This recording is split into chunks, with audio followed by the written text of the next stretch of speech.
Estate agents, इनकी associations और industry से जुड़े तमाम बड़े छोटे मसाइल पे बात करने के लिए आज हमारे साथ मौजूद हैं chairman federation of realtors Sardar Tahir Mahmood sahab. अस्सलामु अलैकुम। वालेकुम अस्सलाम, थैंक यू वेरी मच जी। सर, डीलर्स एसोसिएशन की मुल्क भर में एक लंबी लिस्ट मौजूद है। आखिर ये करती क्या है, इनका एजेंडा क्या है और आप कैसे जो है डिफरेंट राइट्स एंड रिस्पॉन्सिबिलिटीज़ अदा करते हैं? Thank you very much. बड़ा इंपॉर्टेंट टॉपिक है और ये जनरल पब्लिक की अवेयरनेस के लिए बड़ा इंपॉर्टेंट है कि इसके बारे में अवेयर किया जाए जनरल पब्लिक को। जो हमारी रियल एस्टेट की एसोसिएशंस हैं वो तमाम पाकिस्तान के बड़े शहरों में और डिस्ट्रिक्ट्स में ये ऑपरेट करती हैं। वहाँ के तमाम रजिस्टर्ड जो रियल एस्टेट कंसल्टेंट्स हैं वो इसके मेंबर्स होते हैं और थ्रू इलेक्शन के प्रोसेस के लोग जो हैं वो अपनी बॉडी को इलेक्ट करते हैं और फिर वो जो बॉडी इलेक्ट होती है, जैसे इस्लामाबाद में है तो मैं इस्लामाबाद की जो रियल एस्टेट एसोसिएशन है इसका प्रेसिडेंट भी हूँ।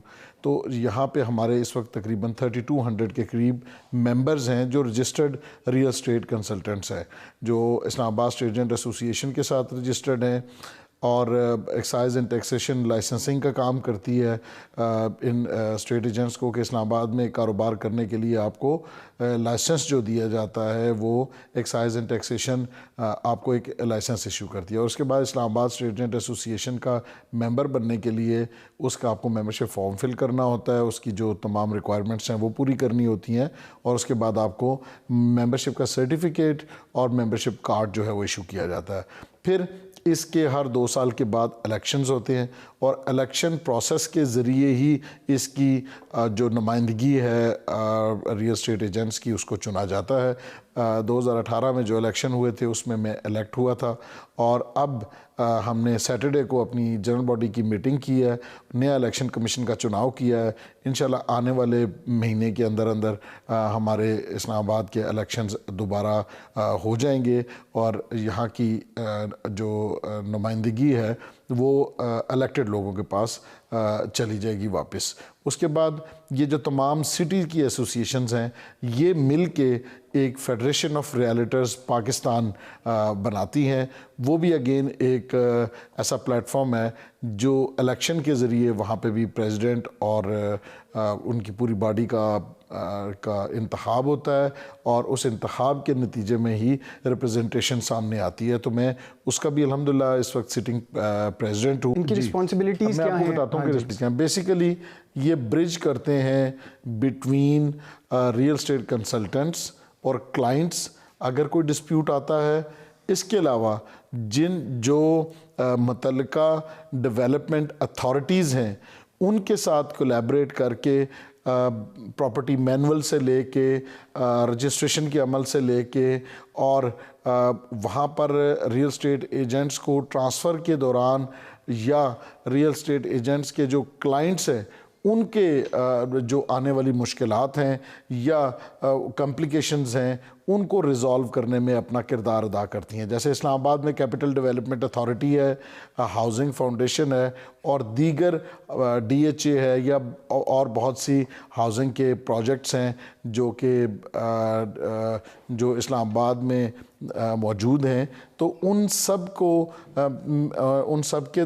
सब में किसी भी किस्म का कोई इश्यूज़ हों रियल एस्टेट एजेंट्स को या रियल एस्टेट एजेंट के क्लाइंट्स को, चूँकि क्लाइंट्स के लिए कोई प्लेटफॉर्म मौजूद नहीं है तो बेसिकली उनकी जो आवाज़ है वो भी रियल एस्टेट जो रिप्रेजेंटेटिव्स हैं वही उठाते हैं। आपने बात की कि आप जो हैं वो बायर्स और सेलर्स की उनकी रिस्पॉन्सिबिलिटी, उनके इश्यूज़ को भी रिजॉल्व करते हैं।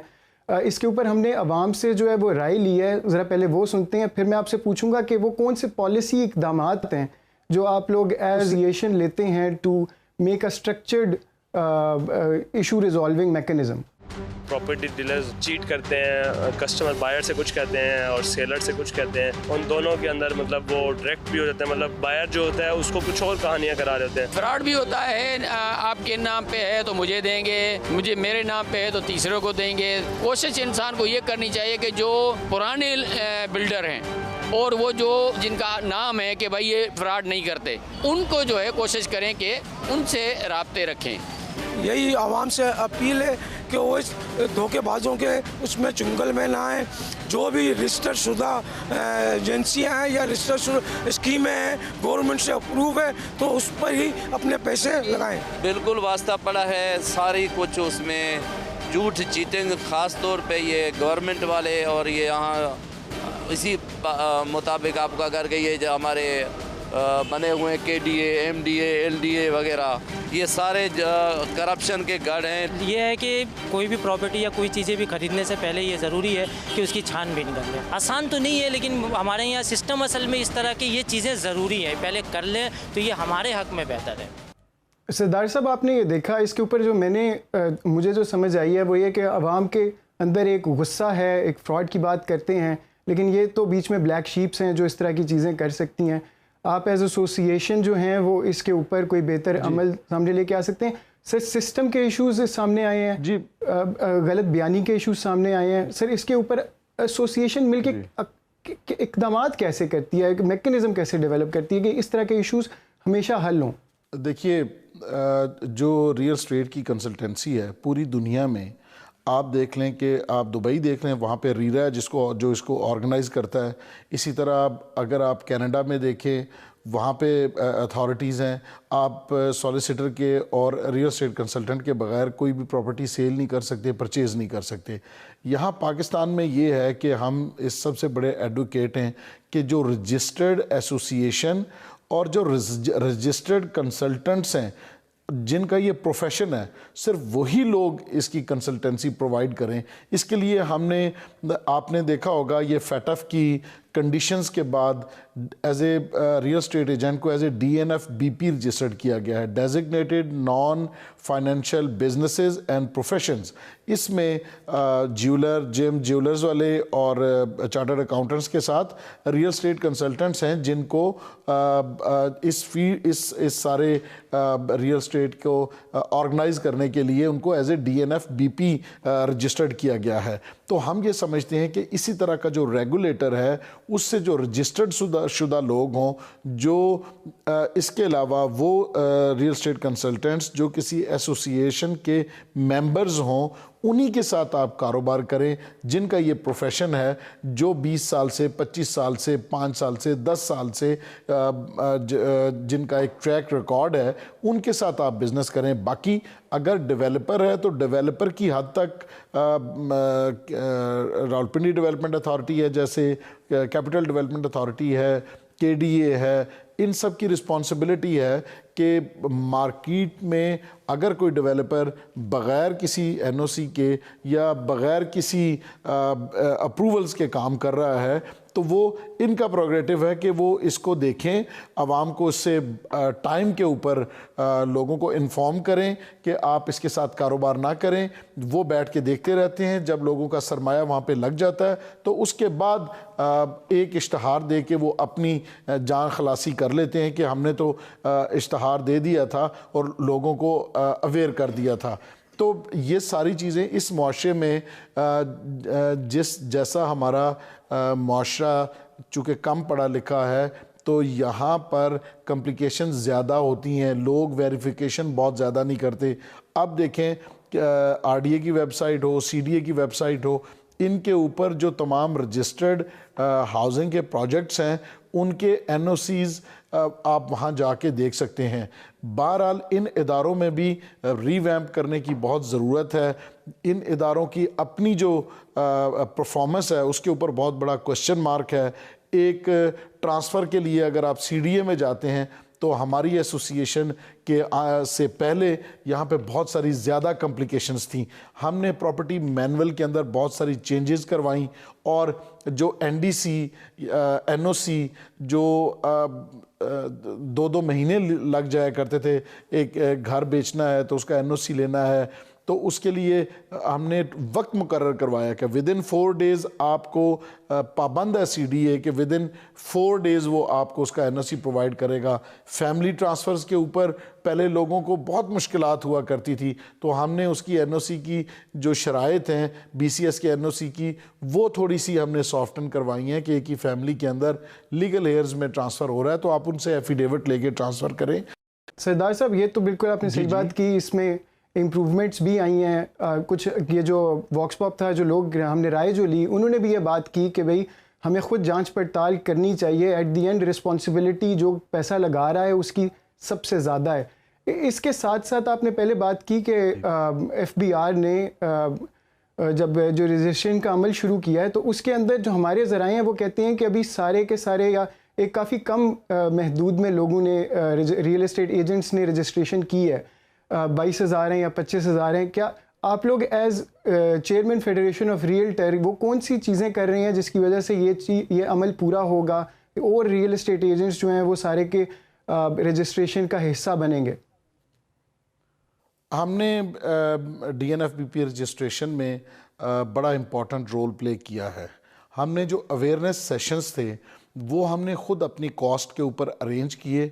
वहाँ पे DNFBP के डायरेक्टरेट के DG साहब और इनके डायरेक्टर साहिबान को बुला के हमने लोगों, पहले तो ये था कि ये बहुत ही कॉम्प्लिकेटेड थे, इनका क्वेश्चनर आपको 75 के करीब क्वेश्चंस थे और बहुत सारे सफ़ात थे उसके, जो एक आपको पता है रियल एस्टेट के अंदर बहुत ज़्यादा पढ़े लिखे लोग नहीं हैं, तो उनके लिए मुश्किलात थी इसको अंडरस्टैंड करने में। हमने इसको 4 पेजर बनवाया एक कि जो बहुत ही आसान है हर एक किसी के लिए अंडरस्टैंड करना, हर रियल एस्टेट एजेंट के लिए। फिर हमने सेमिनार्स यहाँ इस्लामाबाद में, पेशावर में, कराची में, लाहौर में रियल एस्टेट एजेंट्स को बुला के और वहाँ पर DNFBP के जो डायरेक्टरेट है उनके ज़िम्मेदार लोगों को बुला के हमने अवेयरनेस सेशंस किए। यहाँ मुख्तलिफ हाउसिंग सोसाइटीज़ में हमने इन लोगों को बुला के इनके सामने स्टेट एजेंट्स को बैठा के हमने एक अंडरस्टैंडिंग डेवलप की। हमने ख़ुद इसके ऊपर लोगों को कन्विंस किया कि इसकी रजिस्ट्रेशन क्यों ज़रूरी है, कि हर शख्स इस प्रोफेशन में ना वो शख्स जिसका प्रॉपर ऑफिस है, जिसका एक स्टाफ मौजूद है या वो ख़ुद वो करता है तो वो एक कॉम्पिटेंट आदमी है, वो काम करे। इस तरह हर राह चलता हुआ जब हर काम को करने लगेगा कि सुबह में आप कर रहे हैं कोई और काम और शाम में पार्ट टाइम आप एक कर रहे हैं, तो आप जो पार्ट टाइम भी करने वाला है वो भी करे, लेकिन वो एसोसिएट होगा किसी न किसी स्टेट एजेंसी के साथ। वहाँ पर जो भी वो सेल परचेज करेगा वो रिकॉर्ड भी होगी, मॉनिटर भी होगी। तो ये जो 20-22 हज़ार है, शुरू में बड़ी रुकावट थी, लोगों में इसकी एक्सेप्टेंस नहीं थी। अल्हम्दुलिल्लाह वो हमने रियल एस्टेट एजेंट्स के अंदर इसकी अवेयरनेस और इसकी एक्सेप्टेंस के लिए माहौल बनाया और तब जाके ये आप जो नंबर अभी बता रहे हैं वो रजिस्टर्ड हुआ है। अल्हम्दुलिल्लाह हम फैटअप से तो निकल आए, लेकिन ये एक ऑन गोइंग प्रोसेस है। तो हम इस नेक्स्ट वीक में फिर एक अवेयरनेस सेशन के तौर के ऊपर इसकी जो इम्प्लीमेंटेशन है उसके लिए एक और सेशन करने के लिए जा रहे हैं। यहाँ करेंगे, लाहौर, सारी जगह पे। तो ये इंशाल्लाह आप देखेंगे कि आने वाले दिनों में ज़्यादा लोग रजिस्टर्ड भी होंगे और उसके बाद इस प्रोफेशन में भी बेहतरी आएगी। हमारा गवर्नमेंट से एक बड़ा आप समझ लें कि मुतालबा है कि ये वो तमाम चीज़ें हैं जो हमारे एंड के ऊपर हैं, लेकिन जो रियल एस्टेट एजेंट है उसके लिए कोई प्रोटेक्शन नहीं है, उसकी लिस्टिंग की कोई आप ये समझ लें कि प्रोटेक्शन नहीं है, उसके सर्विस चार्जेस कोई आइडेंटिफाइड नहीं है। तो जहाँ पर एक दिन या एक रात में फैटफ का कानून बन गया था, तो वहीं पर इनकी प्रोटेक्शन के लिए, इस प्रोफेशन की प्रोटेक्शन के लिए भी कुछ चीज़ें इसके अंदर शामिल होना चाहिए थी, जो कि नहीं हुई। जिस वजह से हमारी कम्युनिटी हमसे ये क्वेश्चन करती है, सर हमारी कम्युनिटी हमसे ये क्वेश्चन करती है कि आपने कहा हमने रजिस्ट्रेशन तो करवा ली, लेकिन एक रजिस्टर्ड और एक गैर रजिस्टर्ड में क्या फ़र्क है? अब हम इनके लिए इतना सारा काम भी कर रहे हैं, लेकिन इसके बावजूद जो रजिस्टर्ड नहीं है उसको कोई पूछने वाला भी नहीं है, और जो रजिस्टर्ड है वो इतना होमवर्क भी करेगा, लेकिन उसके जो इंसेंटिव है या उसके सर्विस चार्जेस हैं उनको कोई प्रोटेक्शन भी नहीं है। इसी के ऊपर आते हैं, आप कह रहे हैं कि प्रोटेक्शन की कोई तरीका नहीं है। एक सर रेरा का बिल है, 2020 के अंदर ये बिल पास हो गया था और उसके अंदर काफ़ी ज़्यादा इस तरह के इश्यूज़ को टैकल करने की कोशिश की थी। उस टाइम पे भी आप जो पिछले चेयरमैन थे और बाकी आपकी तरफ से भी काफ़ी इसके ऊपर मज़ाहमत भी आई थी, काफ़ी इश्यूज़ भी सामने लेके आए थे। तो सर उसके ऊपर रोशनी डालें कि वो उस टाइम से अभी तक क्या इसके ऊपर हिकमत अमली आगे पेशरफ्त क्या हुई है? देखिए जी, रेरा का जो अब कोई भी आप कानून बनाते हैं, जब तक स्टेक होल्डर्स को आप ऑन बोर्ड नहीं लेते और चंद लोग ऑफिसेज में बैठ के और 2-4 कंट्रीज़ के सिस्टम को स्टडी करके और ख़ुद अपनी तरफ से एक मरगूबा बना के और उसको जब पेश कर देते हैं तो उसकी कभी भी एक्सेप्टेंस नहीं होती है। हर जगह का एनवायरनमेंट मुख्तलिफ है, हर कंट्री के लिए आपको लॉ के अंदर कुछ चेंजेस करनी पड़ती हैं उस जगह के लोगों को फैसिलिटेट करने के लिए। तो रीरा बन गया, बहुत अच्छी बात है, लेकिन इसमें हमारी एज सच इनपुट शामिल नहीं थी, रियल स्टेट कम्युनिटी की इनपुट शामिल नहीं थी। जो बिल्डर्स डेवलपर्स हैं उनके लिए ये प्रॉब्लम है कि वो कहते हैं कि पहले हमारी जो डेवलपमेंट अथॉरिटीज़ हैं उनसे जान नहीं छूटती, तो एक घर हमारे ऊपर और रख दिया है कि आप इससे भी लें, कि वो जो करोड़ों रुपए ले के पहले लोगों को एनओसीज मिलते हैं। आपको पता है कि इस मुआशरे में एनओसी लेने के लिए आपको कितनी 4-5 से 10 साल लग जाते हैं जी, 10 साल लग जाते हैं। आपके पास लैंड मौजूद हो, आप सारी इनकी कॉर्डल फॉर्मेलिटीज़ पूरी कर दें, इसके बावजूद आपको बहुत ज़्यादा मेहनत करनी पड़ती है और फिर यहाँ से पॉलिटिकल प्रेशर और बाकी चीज़ें, सारी चीज़ों को देखने के बाद फिर आपको जाके कहीं एनओसी मिलता है। अब वो डेवलपमेंट अथॉरिटीज़ तक ही 10-10 साल लग जाते हैं। एक रीरा और आ गया और उस रीरा में भी उनकी इनपुट भी शामिल नहीं थी, आबाद की इनपुट है सच उसके अंदर शामिल नहीं है। जो डेवलपमेंट अथॉरिटीज़ हैं ऑलरेडी उनके सिस्टम इतने कॉम्प्लिकेटेड हैं। आप सबकी मुशावरत से मिल के एक लॉ बने, एक रेरा बने जो पूरे मुल्क में जाए, अभी इस्लामाबाद के लिए, जो इस इंडस्ट्री को, बहुत अहम इंडस्ट्री को रेगुलेट करे। फार्मास्यूटिकल के लिए ड्रैप है, पेमरा के लिए चैनल्स के लिए पेमरा है, तो फिर आपके ख्याल में इस इम्पॉर्टेंट इंडस्ट्री के लिए भी इस तरह की एक रेगुलेटरी अथॉरिटी होनी नहीं चाहिए? हम एडवोकेट हैं इसके, बिल्कुल होना चाहिए, लेकिन स्टेक होल्डर्स उसके अंदर शामिल हो। अब मेरे मसले को मैं बेहतर तरीके से अंडरस्टैंड कर सकता हूँ, लेकिन अगर आप किसी एक साहब को, अब आप देखिए कि जब जो वैल्यूएशन टेबल की हर साल रिवीजन होती है, जब वो वैल्यूएशन टेबल एफबीआर के अफसरान बैठ के अपनी मर्जी से लास्ट ईयर भी उन्होंने उसमें अमेंडमेंट्स की और एक इररियलिस्टिक किस्म का टेबल जो है वो प्रपोज कर दिया। जब वो हमारे सामने आया, हमने ये देखा कि जहाँ पे पर गज रेट रेजिडेंशियल प्लॉट्स का इस्लामाबाद में लाख रुपए था, तो उसको 3.5 लाख रुपए गज के ऊपर वो ले गए अपना आरटीओस जिन्होंने इसके ऊपर इनपुट दी थी। तो फिर हमने इसके ख़िलाफ़ रजिस्ट किया, हमने एजिटेशन की, इसके ख़िलाफ़ हम प्रेस कॉन्फ्रेंसेस की, फिर हम नेशनल चैनल्स के ऊपर बैठ के इनको समझाने की कोशिश की। तो फिर उसके बाद इन्होंने हमें बुलाया, हम इनके साथ बैठे, हमने रियलिस्टिकली ये बताया कि इसके ये प्रपोज रेट्स होने चाहिए। फिर उसी के मुताबिक, प्रपोज रेट्स के मुताबिक ही नोटिफाई करवाया। तो आप देखिए कि लोगों को कोई प्रॉब्लम नहीं उसमें हुई। लास्ट बजट में क्या किया कि फिर वो टैक्सेस इस हद तक लगा दिए कि 7% तक, एक जो पहले 1% था वो 1% से लेके 7% तक टैक्सेस लगा दिए, कैपिटल गेन टैक्स लगा दिया, डीम रेंटल इनकम लगा दिया। यानी डीम रेंटल इनकम क्या है कि अगर आपके पास आप अपने लेजिटिमेट पैसा से आपने एक प्रॉपर्टी परचेज की है, तो वो जो प्रॉपर्टी आपकी पड़ी हुई है, जो आप उसके ऊपर आपने एनुअली 1% के हिसाब से उसका रेंटल इनकम पे करनी है। डीम रेंटल फर्जी इनकम आपने ली है और उसके ऊपर आपने, अगर आपका फर्ज करे प्लॉट है, तो उसका 1% एनुअली आपने एज ए रेंट पे करना है। तो आप डिस्करेज करेंगे लोगों को कि आप इंडस्ट्री के अंदर इस जगह के ऊपर पैसा ना लगाएं, यहाँ से उठाएं। यहाँ हम लोगों से किराया डिमांड कर रहे हैं और पाकिस्तान से बाहर टर्की, मलेशिया, दीगर ममालिक में वो किराए ऑफर कर रहे हैं। तो बजाय हम लोगों को, ये बात बिल्कुल ठीक है, ये बात बिल्कुल ठीक है सरदार साहब के काफ़ी जगह बाहर भी जो है वो सिटीजनशिप जो है वो एक बड़ा फास्ट ट्रैक बन जाता है अगर आप रियल एस्टेट में इन्वेस्ट करें। सर, लेकिन इसके साथ साथ आपके ख्याल में ये 2.5 करोड़ के ऊपर बात हो सकती है, इसको बढ़ा दें, कुछ और कर दें। एक आर्ग्यूमेंट ये आती है कि इसकी वजह से स्पेकुलेशन जो है, या अगर जस्ट फॉर एसेट बिल्डिंग या फिर रेंट सीकिंग जो है वो उस चीज़ को रोकने के लिए किया गया। ऐसे ये इकदाम है, ये पाकिस्तान के लिए नया नहीं है, मतलब ये सिर्फ पाकिस्तान के लिए नहीं है, ये अमेरिका में और कुछ और डेवलप्ड कंट्रीज़ हैं, वहाँ पे भी आपकी जो सेकंड, थर्ड, फोर्थ प्रॉपर्टी होती है उसके ऊपर एक्स्ट्रा टैक्स लगता है। तो आपके ख्याल में इससे जो एक स्पेकुलेटिव हमारी मार्केट बनती जाती है बीच में, जहाँ पे रेट्स इंक्रीज़ होते जाते हैं, जिसकी वजह से लोगों को घर अब और ज़मीन जो है वो एक आम आदमी को मैसर नहीं होती, क्या ये उस चीज़ को बेहतर नहीं कर सकता? ये जो इशू है इस यहाँ पे इसमें आपके क्या राय है? सर देखिए, हम रेंटल इनकम के ऊपर ऑलरेडी 35% तक टैक्स पे कर रहे हैं कि अगर किसी कोई रेंट की इनकम किसी को आ रही है तो उसके ऊपर अप टू 35% तक हम रेंटल इनकम के ऊपर ऑलरेडी टैक्सेस पे कर रहे हैं। जो मैंने पैसा कमाया है उस पैसे के ऊपर मैंने अपना इनकम टैक्स पे किया है।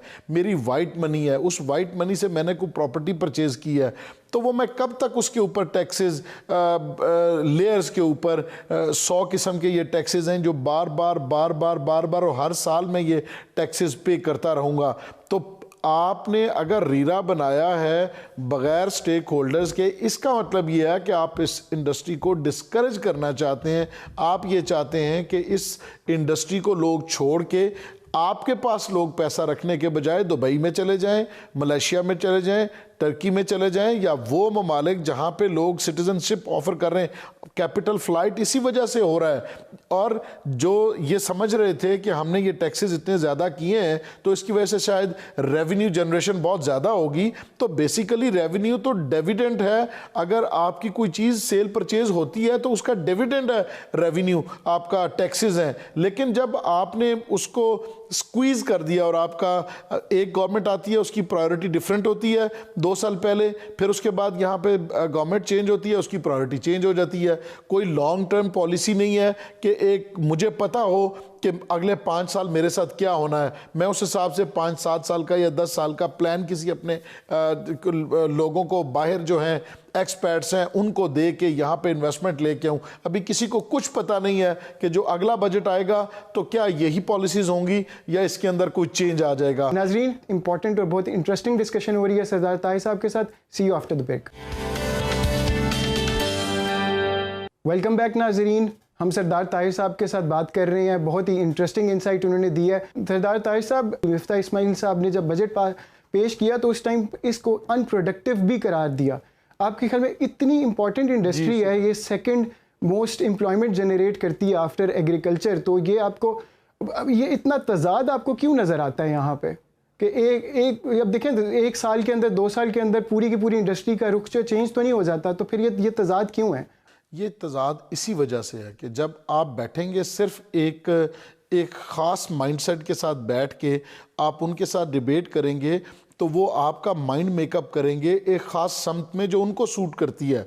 और अगर आप बाकी लोगों के साथ रियल स्टेट का नाम लें तो गवर्नमेंट के सारे बाल खड़े हो जाते हैं कि पता नहीं ये कौन सा ऐसा काम है कि जिसकी वजह से अब इनके करीब नहीं जाना चाहिए। खान साहब ने पहले इंसेंटिव दिया, कल वो कह रहे थे कि रियल स्टेट सबसे बड़ा माफिया है।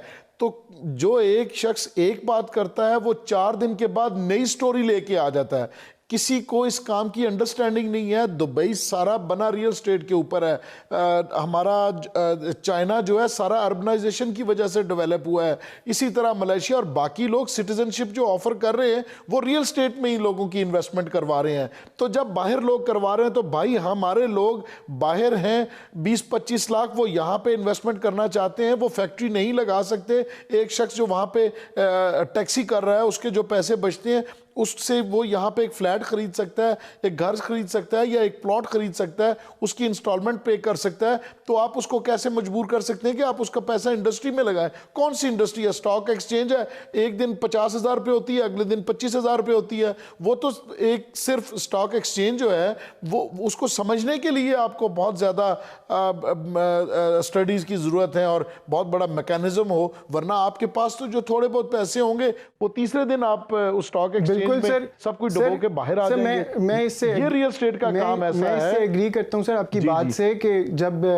ये आम बंदा जो बाहर जा रहा है, जो सफ़ेद पोश बंदा है, उसके लिए प्रॉपर्टी के अलावा इन्वेस्ट करने में, वापस अपनी रेमिटेंसेस भेजने में इससे सिक्योर जरिया अभी कोई भी नहीं है। इसके ऊपर से प्रॉपर्टी प्लस ने एक अपनी रिसर्च की थी जो 2011 से लेके हमने जो ज़मीन का हमने इंडेक्स लिया था 5 मरला प्रॉपर्टी का, और उसको हमने कंपेयर किया था स्टॉक एक्सचेंज के KSE 100 इंडेक्स से, और हमने साथ कंपेयर किया था उसको गोल्ड से, जो आपकी 3 इन्वेस्टमेंट एसेट्स हैं। तो सर इसके अंदर पिछले 11 साल के अंदर इवन दो लोगों को शायद देगा कि स्टॉक ज़्यादा अच्छा परफॉर्म करेगी क्योंकि एक तासुर ये है कि वो बड़ी अच्छी रिटर्न्स देता है, हमें ये मिला कि 36% एनुअली आपको जो है वो 5 मरले का प्लॉट इंडेक्स जो है वो प्राइस इंक्रीज़ कर रहा था, और 29% जो है वो KSE 100 इंडेक्स कर रहा था। तो सर यहाँ पे वो हमारी अपनी रिसर्च भी कह रही है कि लोग अगर 2011 के अंदर उन्हें कोई प्लॉट लिया होता 5 मरले का, तो ऑन एवरेज वो स्टॉक एक्सचेंज से ज़्यादा बेहतर परफॉर्म कर रहा होता। सर बड़े बड़े इंपॉर्टेंट और बड़े गंभीर इशूज़ हैं, इतनी इंपॉर्टेंट इंडस्ट्री को रिवाइव करके उसको आगे अपने सतून बनाना इस इकॉनमी के लिए बड़ा ज़रूरी है। सर आखिरी क्वेश्चन मैं पूछना चाहूँगा कि एक्चुअली में सर मुझे जो नज़र आ रहा है वो ये है कि यहाँ पे एक डिसकनेक्ट है between the stakeholders and the government, जिसने लॉज बनाने हैं जो इस चीज़ को, इन चीज़ों को हल करने की तरफ आगे लेके जा सकते हैं। तो सर इसके ऊपर अब आप क्या इसको देखते हैं, मैकेनिज़्म क्या है, क्या वो आपकी बात नहीं सुनते? How will this go forward? अगर हम एक टेबल के ऊपर आके बात ही नहीं कर सकते और एक दूसरे का पॉइंट ऑफ व्यू नहीं समझ सकते, तो फिर से ये इंडस्ट्री फिर किधर जाएगी? देखिए सर, इस मुल्क में हर चीज़ का जो सल्यूशन है वो सड़क से स्टार्ट होता है और आखिर में टेबल के ऊपर आता है। हालांकि और उसके लिए आपको कितनी एनर्जी लगानी पड़ती है, कितना आपको टाइम वेस्ट करना पड़ता है और कितनी ज़्यादा हैसल होती है। आप कोई वो एजिटेशन जो सड़क से शुरू होती है, आखिर टेबल पे आपके बैठ के वो चीज़ों को रिजॉल्व करते हैं। अब हम ये चाहते हैं कि हम टेबल पे बैठ जाएं, उस सारी हैसल से बचा जाए किसी तरीके। लेकिन जो हमारे साथ गवर्नमेंट ऑफ पाकिस्तान है वो अपने इश्यूज़ के अंदर इस तरह जकड़ी हुई है कि जिसकी वजह से अभी उनकी प्रायोरिटी और है, पॉलिटिकल इंस्टेबिलिटी है, कुछ के डिफ़ॉल्ट की तरफ जाते हैं, कुछ ये है। थोड़ा सा अगर ये हम जो हमारी नेशनल लेवल की तमाम पॉलिटिकल जमातें हैं, ये थोड़ा सा इसको अंडरस्टैंड करने की कोशिश करें कि हमें थोड़ा सा टेम्परेचर डाउन करना चाहिए, टेबल के ऊपर बैठना चाहिए, फिर आप एक एक चीज़ बैठ के गवर्नमेंट के साथ भी डिस्कस कर सकते हैं कंफर्टेबल एनवायरनमेंट में, और उनको अपनी चीज़ आप समझा भी सकते। तो मेरा मैसेज सबके लिए होपफुल हैं आप इस चीज़ के? इंशाल्लाह सर, आई एम ऑप्टिमिस्टिक हमेशा से। अगर सड़क यहाँ से शुरू नहीं होगा तो फिर हम भी हमेशा की तरह, जैसे हर साल बजट आता है और हम सड़क पे होते हैं और फिर हमें बुला के टेबल पे बैठाते हैं, तो फिर हम ये देख रहे हैं कि इससे पहले तो और इंस्टेबिलिटी थी, तो फिर हम सड़क से स्टार्ट करके दोबारा टेबल पे बैठ के इनको वहाँ टेबल पे बैठा के समझाने की कोशिश करेंगे। बहुत बहुत शुक्रिया सरदार ताहिर महमूद साहब।